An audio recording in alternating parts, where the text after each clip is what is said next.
Comment se débarrasser d'une angoisse? J'entends souvent en séance des affirmations du type « Quand j'ai une crise d'angoisse, j'ai le cœur qui s'emballe, j'ai la sensation que je vais mourir » ou encore « J'ai l'impression que je ne m'en sortirai jamais ». Bonjour et merci pour votre curiosité. Mon intention aujourd'hui est donc de répondre à la question « Comment mettre fin aux angoisses ou à la dépression ?» en vous apportant des notions simples de science et de bon sens. J'ai volontairement associé angoisse et dépression car l'expérience m'a prouvé que l'une peut engendrer ou nourrir l'autre. Pour celles et ceux qui ont encore un doute, je vous rassure, on ne meurt pas d'une crise d'angoisse. Mais physiologiquement, qu'est-ce qu'une émotion? Une émotion résulte de la libération par le cerveau de substances chimiques spécifiques.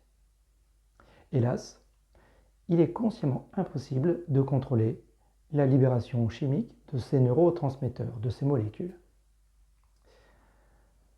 En revanche, on peut agir en amont et apprendre à diriger nos pensées afin que se produise la libération des neurotransmetteurs favorables à l'état désiré. Prenons un exemple banal. Imaginons que vous vouliez saisir un crayon. Quel processus allez-vous mettre en œuvre? Combien de muscles allez-vous solliciter? Et si vous pouviez n'en contrôler qu'un, lequel spécifiquement pensez-vous pouvoir réellement contrôler? Le constat, c'est que cela est en dehors du champ de conscience. Lorsque vous avez une intention, vous êtes obligé de la déléguer à votre cerveau inconscient. C'est alors qu'il libère les neurotransmetteurs qui vont activer le programme « Saisir le crayon ».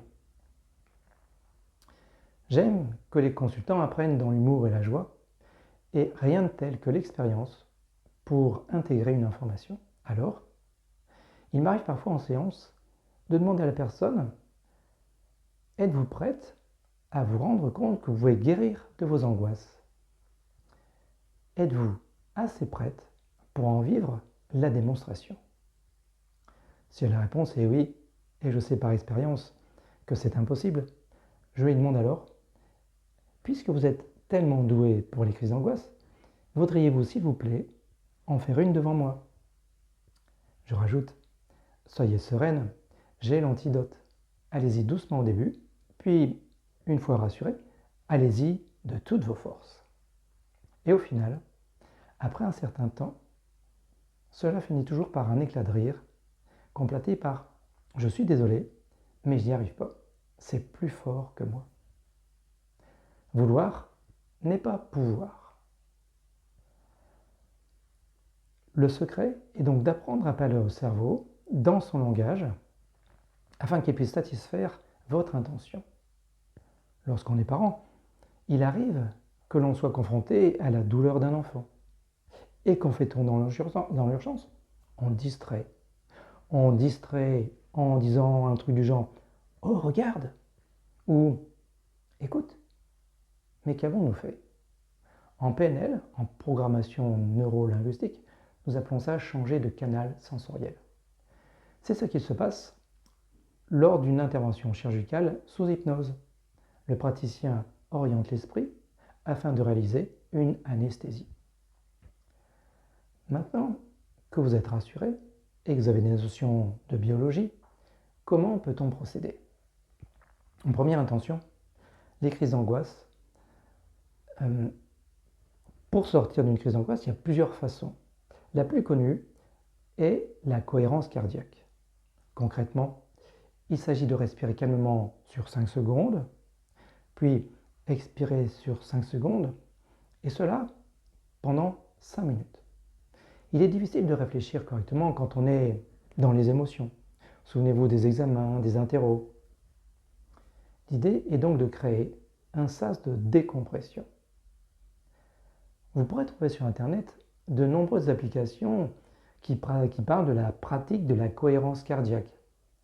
Je pense néanmoins utile que s'il existe de nombreuses techniques pour sortir d'une angoisse, dans un esprit préventif, il est judicieux de savoir comment on y est entré afin d'éviter de retomber dans le cercle vicieux. De plus, chacun est unique et possède un vécu particulier. L'approche thérapeutique sera donc du sur-mesure plutôt que du prêt-à-porter. La séance se poursuit donc avec un recueil d'informations, afin de trouver ce qui a pu provoquer ces peurs, les entretenir encore aujourd'hui. Enfin, il s'agira d'apprendre à créer un dialogue intérieur constructif. Peut-être connaissez-vous l'expression « il n'y a pas de fumée sans feu ». Alors, concernant la dépression, nous chercherons le déclencheur, l'étincelle, la cause.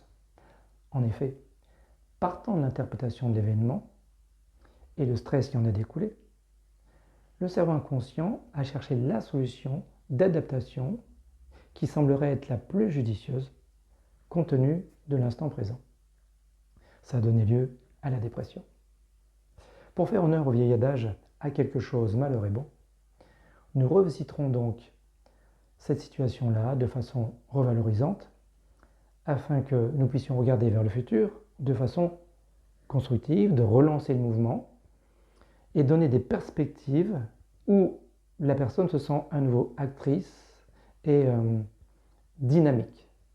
Comme en électricité, il sera nécessaire de créer une différence de potentiel afin de provoquer le mouvement. Partant du principe que la thérapie est un espace d'apprentissage, je vous enseigne ensuite comment entretenir un dialogue intérieur avec la logique du cerveau inconscient.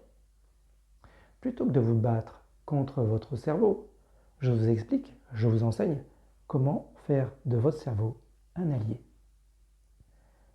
Pour vous faciliter l'application de toutes ces nouvelles informations, en fin de séance ou à l'occasion d'un deuxième rendez-vous, je vous enseigne quelques exercices adaptés spécifiquement à votre cas. Enfin, pour clore la thérapie, le plus souvent, j'ai recours à l'hypnose ericksonienne afin de faciliter l'intégration de toutes ces informations et rendre l'apprentissage plus automatique. Si vous désirez plus d'informations sur les déroulements des séances, sur les principales approches en thérapie, ou d'autres encore, vous pourrez trouver des vidéos plus détaillées sur mon site www.genie-hypnose.fr, aux pages, bien sûr, qui leur sont dédiées. Il me reste à vous remercier pour votre écoute. J'espère n'avoir pas été trop technique. Toutefois, si vous restez des questions sur telle ou telle situation, telle ou telle dépression, voilà, je vous invite à me les faire parvenir via la page contact ou m'appeler. En attendant, prenez soin de vous.